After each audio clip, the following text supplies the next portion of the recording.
So there's something special about living in a small town north of Bangor that I think we all know about and value and want to protect.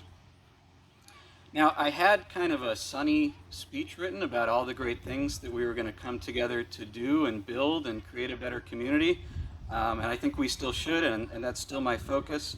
I want to pass paid family leave, senior care, the issues Jim was talking about. They're all possible in this next session, and they're things I want to tackle immediately. But that doesn't seem quite right given the week that we've just had. So this morning, you may have seen it driving in on Route 2 there on Main Street, but members of the Three Percenters, the militia group, they came here to Orono. Some of them were involved in the January 6th attack on the Capitol, and they staged a demonstration outside Ryan's house. He's not even in office anymore. They're just coming after him because he supported the vaccine bill. Today we saw more than 650 new COVID cases in Maine. Those facts are not unrelated. It's been the most since January. On Monday, the FBI reported that hate crimes have hit a 12-year high. The Human Rights Campaign announced that this will be the deadliest year ever for transgender people. On Wednesday, as we all know, the Supreme Court rolled back 50 years of abortion rights. Unemployment and housing protections are ending for people across the country. And Philadelphia, New Orleans, and New York are flooded. The West is on fire, and we have a matter of months to stop climate change, or at least mitigate it. It's been a week. So, sorry for the downer. But at times like this, I'm reminded of a week 167 years ago. So that was when Congress passed the Kansas-Nebraska Act. And apologize for the social studies lesson here, but that was to protect and expand slavery.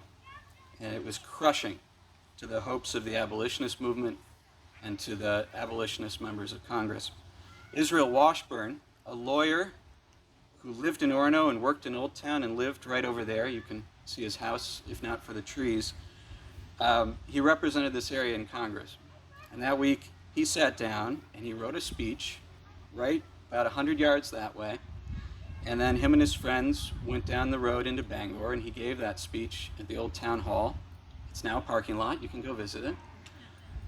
And he said two words that had never been said before in a public gathering: Republican Party. Now, I bet you didn't think I'd be talking about the greatness of the Republican Party today. But they started a party. They energized the abolition movement. They recruited Abraham Lincoln to run for president. They won an election, and they fought a war, and they released 4 million people from slavery. And that's a fight that, it goes on now. It hasn't ended yet, but part of it began right over here in Orono. So we here together, sitting on these steps on this beautiful day, we can do amazing things. I don't know how we're going to bring people back together. I don't know how we're going to solve all of these big problems, but I do know how that starts. It starts with coming here today to talk about what we care about and the values that we hold. It starts with working together to win a state Senate race. It starts with taking a button and leaving your phone number. Thank you. We're going to work every day to make life better for families here because they're counting on us. And we're not going to give up, even when the news is bad, even when the going gets tough. I'm going to work hard, and I hope to earn your vote. Thank you.